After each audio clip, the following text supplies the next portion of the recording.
Hello and welcome back. My name is Dara if you're new here, and welcome to my floral design studio.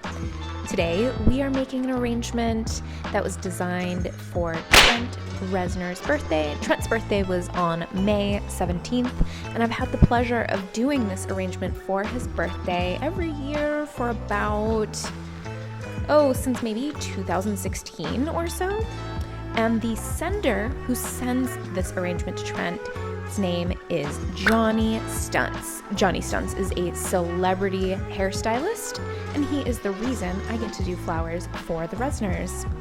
So let's begin with first sterilizing the Victorinox florist knife. This is a pre-step that I always do. This is a 1-to-1 solution of alcohol and water. I just dilute it just to save a little bit of money on the alcohol, and then I go in after sterilizing with the Garden Sharp beveled edge knife sharpening tool. I would say that this tool is specifically designed for the Victorinox florist knife because this florist knife has a beveled edge, which requires a beveled edge sharpener so that we don't ruin that blade. Extremely important detail because I have ruined blades with regular sharpeners, so really affordable little tool to keep your knife super sharp. All of these tools can be found at the Amazon store linked below, and all the individual links are there as well for you. So the first element we're going in with today is agonis. This is stunning, amazing, feathery. It is in the Melaleuca family, so it has a highly aromatic fragrance to it, much like eucalyptus, but it's not a eucalyptus. But it does have a similar fragrance like that. And essentially what I'm doing with the agonis is stripping off all of the lower laterals, and every single action that I'm taking is very intentional.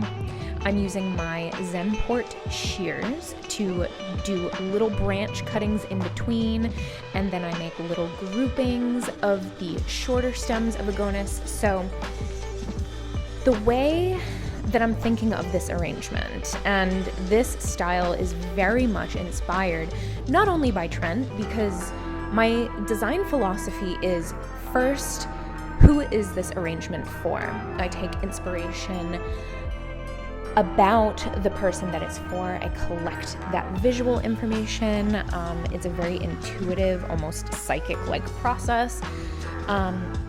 Trent's music, the renegade of industrial rock music. He's in his own category. So this arrangement has to be very special, in my opinion, to reflect his style personality.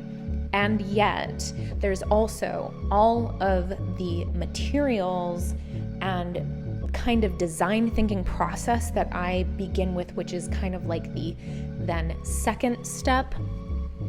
So I'm incredibly inspired by a landscape designer named Pete Odoop. He's, I believe, a Belgian landscape architect, landscape designer, and he creates these magical landscapes and gardens of which in a design sense kind of, to me, appear to be formal. There is a little bit of formality to it, yet the materials that he selects have a very grassy, wildflower-like nature to them. So I take inspiration from his work, and in a sense, this is almost like a formal wildflower garden in a vase. So I'm starting with the first layer of agonis, and this is an incredibly labor-intensive process because, as you can see, I am stripping down every little lateral, and I'm noting that mentally. As I'm designing, I say, okay, these are the shorter pieces. I'm first starting with the longest pieces to set up the frame of this arrangement to get a good idea of the overall shape of the arrangement. And then I take those little tiny tufts of the agonis laterals that I've set aside. I create small bunches of them. I'm taking off any foliage that will be submerged underwater, organizing them as if I were a stack of dollar bills, and then bringing all of those fine little stems together to as much of a point all together as possible, then giving the end of that a snip, and then going in and filling in the shorter pockets of the arrangement with those shorter agonis little stems. So then we have, as you can see, this gorgeous bed of agonis foliage. Oh my goodness. Okay guys, so this is the local sweet pea that I mentioned in my couture bridal bouquet pricing video, which you can see up in the right here. This is local sweet pea. This is stunning and amazing. And what I'm doing is taking off the laterals of the flowers and also using that foliage. In hindsight, I think that I really would not have actually used this foliage. I think I would have gotten something else. It didn't seem to hold up that well, or maybe I'm just not used to working with the botanical part of the plant, but nonetheless, something about it seemed like it maybe wasn't that hardy.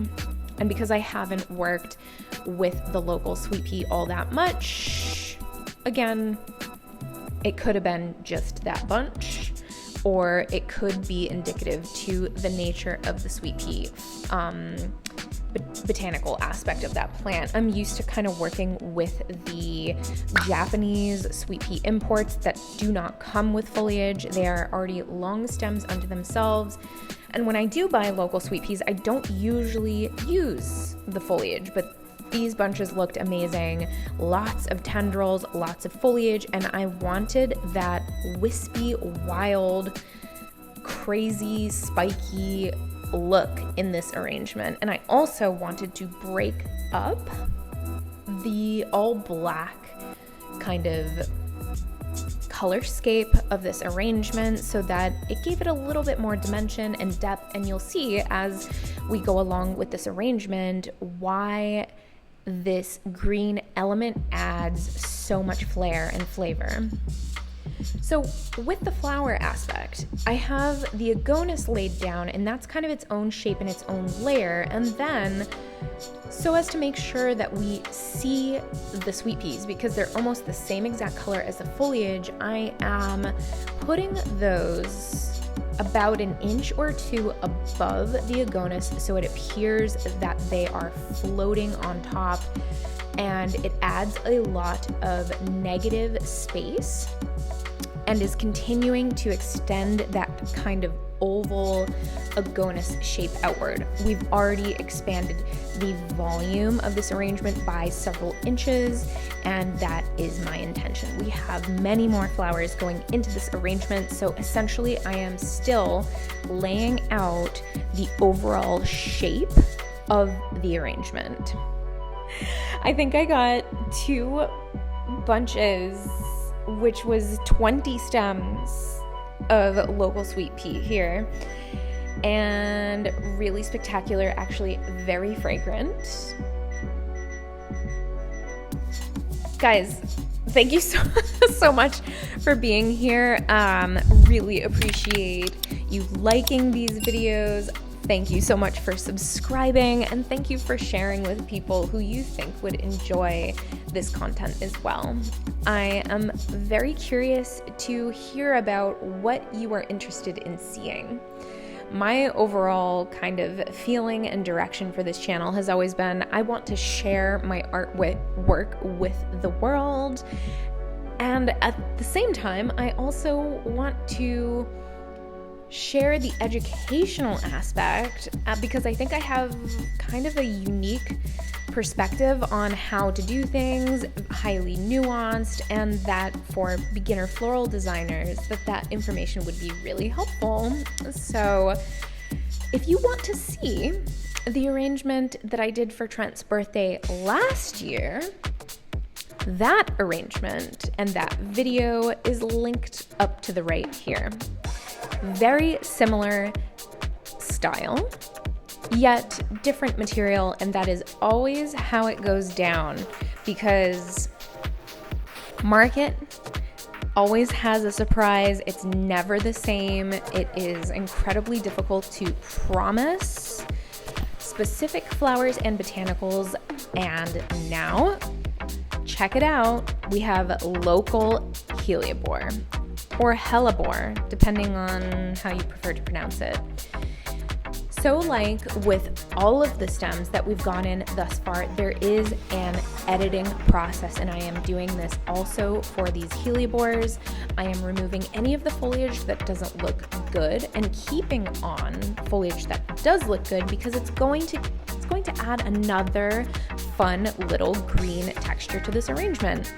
I love the kind of star-like shape that the foliage has, which in a weird kind of subconscious symbolic way, appropriate for Trent. Super mega rock star, and wanted this arrangement to be dark and moody, yet also have some of that spiky star-like flavor. This hellebore was super pretty, super fresh, really good, but I do find that hellebore in general does tend to need quite a bit of editing. I noticed that the lower or most inner flowers usually need to be clipped off. Now we've got stunning, amazing, the most beautiful ranunculus. I believe this is either ranunculus burgundy or viola. Quite similar. Obviously the burgundy has more of a red undertone and the viola has more of a purple. This kind of seems like it was sitting right there in the middle. So I'm gonna guess that it was burgundy viola. It could even be another variety. Didn't come with the name, but that's my guess in case you need the names of these varieties. Hellebores didn't have a name. Fenders didn't have that. Sweet peas didn't have a name. Agonis for sure is always this kind of a really deep burgundy, almost black. So unfortunately, no specific variety names, but at least you have the entire recipe linked below and the exact count of stems that went into this arrangement. If you're a beginner florist or you're someone who just likes to do DIY at-home floral arranging, hopefully these recipes help you to understand exactly what goes into an arrangement. And if you're doing flowers for a business and you want to know more about pricing, let me know below if you want to know more about that aspect of the floral design industry. So, chose this particular carnation over, say, a burgundy or a solid color because the burgundy aspect of this carnation was matching the hellebores perfectly. And then we have this gorgeous picoteed kind of like underneath the petal, there was like this whitish grayish color, and I think it just added a tinge of brightness to the arrangement just to give it some contrast, because all of those dark elements can get lost very quickly. So what I'm doing is taking that carnation and then very distinctly and intentionally putting these next to areas where it's very dark or it needs that contrast. And so every single placement of every single stem is very intentional, and I take, as I'm arranging each stem, and hold it up to the spot I think it'll look good in, and I ask myself, and it's kind of a feeling process too, how does this feel? Does this look good here? No? Okay, let's spin the arrangement and put it in a different spot. Does it look good here? What I have found most of the time when designing this style of arrangement, which to me is very has a highly textural, highly patterned look to it. I do find that placing contrasting colors or shapes next to each other helps to keep that patterned look very consistent. Sometimes when I design more modern, I guess comparatively, where there's more clusters of flowers put together, like when I really densely compact like 3 to 5 to 7 carnations all in one small grouping to create one large block of color or texture. Okay, this carnation didn't make it into the arrangement, but I had to show you. Side note. So in this sense, I hope that the way I'm explaining this is that all those little textures are intentionally placed. There's a lot of contrast, and I check every single stem to see how it looks next to another. And same with this stunning is this rabbit's foot? Oh my gosh, I'm so embarrassed. I forget the name of this grass. But black grass, and I would say about half of the bunch, the foliage of the grass was green, and half of the bunch, the foliage was this deep burgundy black. So I'm doing the same thing here. I'm taking the stems that have the black foliage and placing them in the areas where there's more green, and vice versa. Some of the black foliage where there's more green, I'm placing it next to that. And I just keep turning the arrangement as I keep doing. I mean, look at that. Look at that. Where that whole thing of darkness was, and then I just put in that green, it completely rounded off that whole look. If you need to rewind to see what I'm talking about, but I mean, I noticed it. So I think I had 1 or 2 bunches of this particular grass. Stunning, obsessed, and I feel like this totally rounds out this arrangement and it gives it that Trent Reznor flavor. This is gonna sound kind of funny, but I kind of look at his hair and the way that Johnny styles it, and there's like this spikiness to it that kind of cascades down onto his forehead. And this grass really reminded me of his hairstyle. So I hope he felt that when he got the arrangement. I hope he was like, holy shit, this feels like it was really tailored for me and to me. And that is my intention when I make arrangements for people. It's like, feels like it should be a little totem of that person, an homage to that person. I didn't show it in the frame here because it would have been probably about a 30 or 40 minute video if I did, but I am removing all of that lower foliage that would be submerged in water or is low enough into the arrangement that it really doesn't add any sort of ornamental beauty, or it just kind of gets in the way. I keep basically the upper 2 nodes of that foliage on and remove the rest. And I've done that with the carnations. I've done that with every single stem that goes into this arrangement. So I did buy Queen Anne's lace. This is the chocolate Dara Queen Anne's lace. I decided not to put it into this arrangement. It wasn't gonna look good. It was too feminine and too lacy, and I thought the arrangement was perfect as is. So, cleaning up, we are finished here. Look at this masterpiece. I am so thrilled. I feel like this is really quite like my signature. I feel really pleased with this. It feels effortless. It feels modern and contemporary at the same time. And I'm finishing off this arrangement with Finishing Touch, which is a wax-based spray in my continuous fine mist spray bottle. I chose to get this bottle in lieu of the Finishing Touch bottle because Finishing Touch bottle, kind of a piece of junk, threw it out, put that particular magic potion into the continuous fine mist bottle and ready to go. It's just a way better application, way better spray mechanism. All of these tools that I've used today can be purchased from my Amazon store, linked in the description box. Guys, thank you for joining. I would love to hear what you would like to see next. I've gotten a couple of requests and they are on my to-do list as soon as I can get them in the queue, but I'd love to hear more. Thank you so much for being here. Thank you for subscribing. Thank you for liking the video.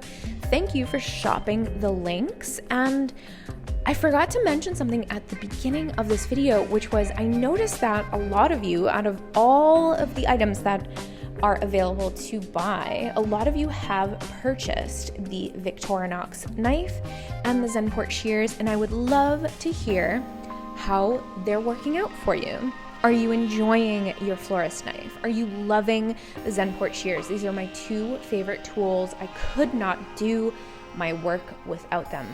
So let me know in the comments below, do you enjoy these tools if you are one of those people that have purchased it? And do you need a tutorial video on it? Like, really engage with me here. I want to hear what you want to see, what you want to learn. And if it's just that you want to be entertained by watching me design and talk about my design process, I love that too. But I'm open to all of it. Let me know in the comments below. I love you guys. That's it for today. We'll see you in the next video, and ciao for now.